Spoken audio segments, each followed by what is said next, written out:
जानिए गणेश जी के बारे में।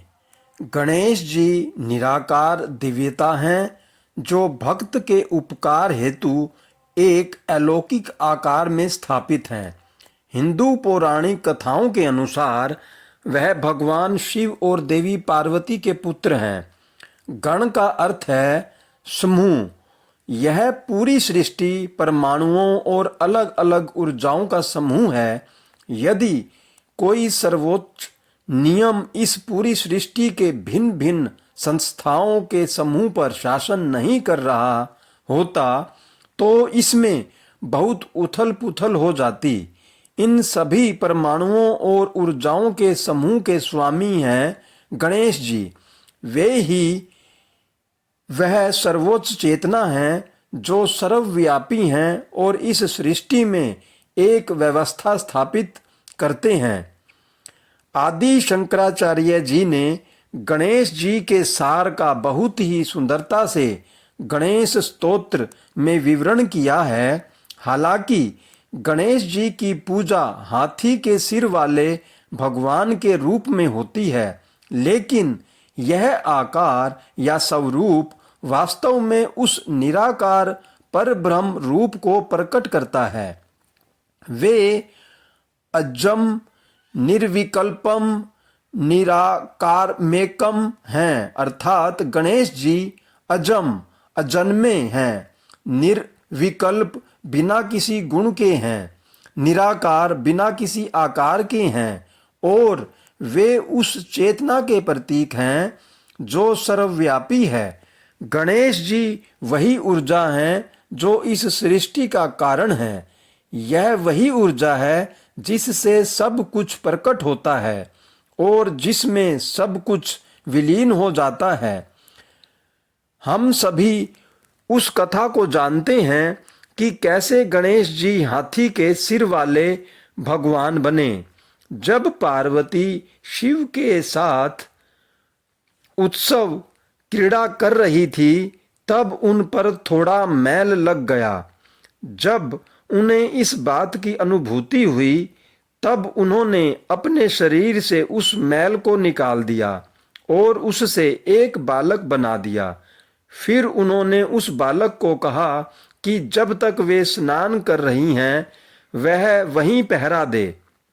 जब शिवजी वापस लौटे तो उस बालक ने उन्हें पहचाना नहीं और उनका रास्ता रोका।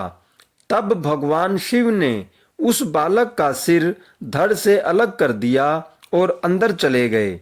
यह देखकर माता पार्वती बहुत हैरान रह गई। उन्होंने शिव भोले को समझाया कि वह बालक तो उनका पुत्र था और उन्होंने भगवान शिव से विनती की कि वे किसी भी कीमत पर उसके प्राण बचाए।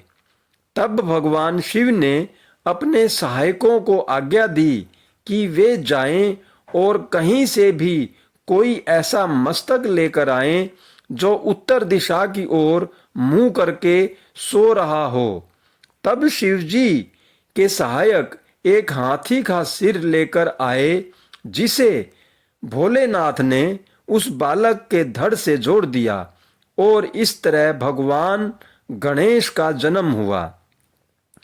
पार्वती जी के शरीर पर मैल क्यों था? पार्वती प्रसन्न ऊर्जा का प्रतीक है।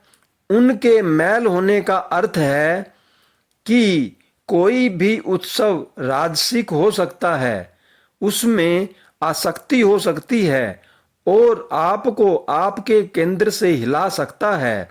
मैल अज्ञान का प्रतीक है और भगवान शिव सर्वोच्च सरलता, शांति और ज्ञान के प्रतीक हैं। क्या भगवान शिव जो शांति के सूचक थे इतने गुस्से वाले थे कि उन्होंने अपने ही पुत्र का सिर धड़ से अलग कर दिया? भगवान गणेश के धड़ पर हाथी का सिर क्यों?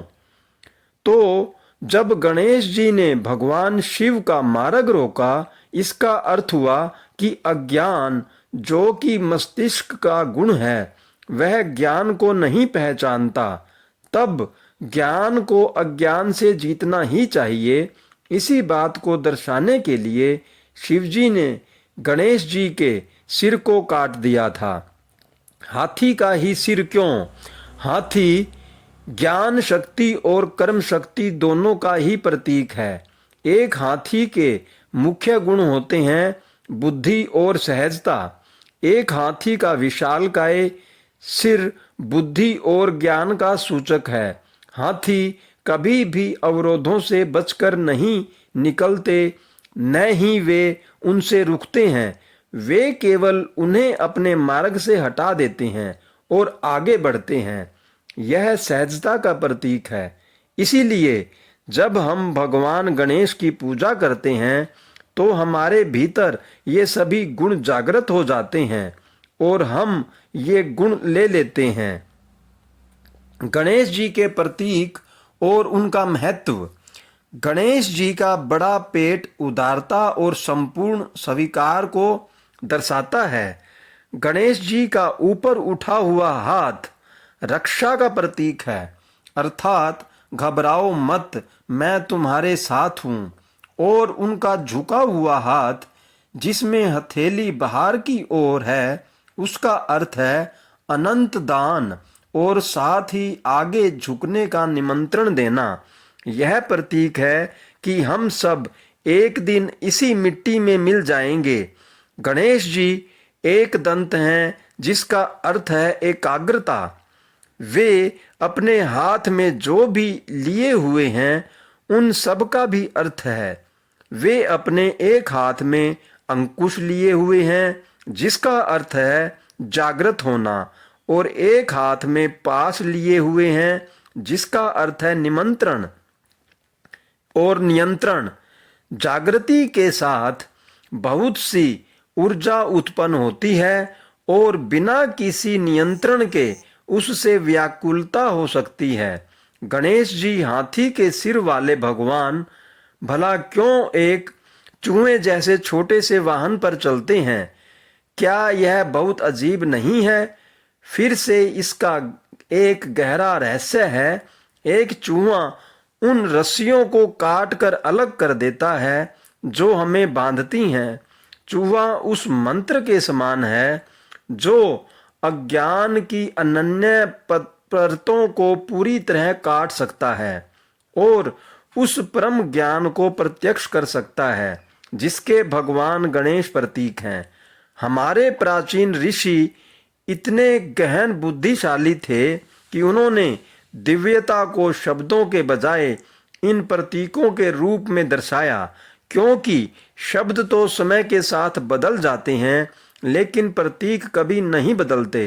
तो जब भी हम उस सर्वव्यापी का ध्यान करें, हमें इन गहरे प्रतीकों को अपने मन में रखना चाहिए, जैसे हाथी के सिर वाले भगवान। और उसी समय यह भी याद रखें कि गणेश जी हमारे भीतर ही हैं।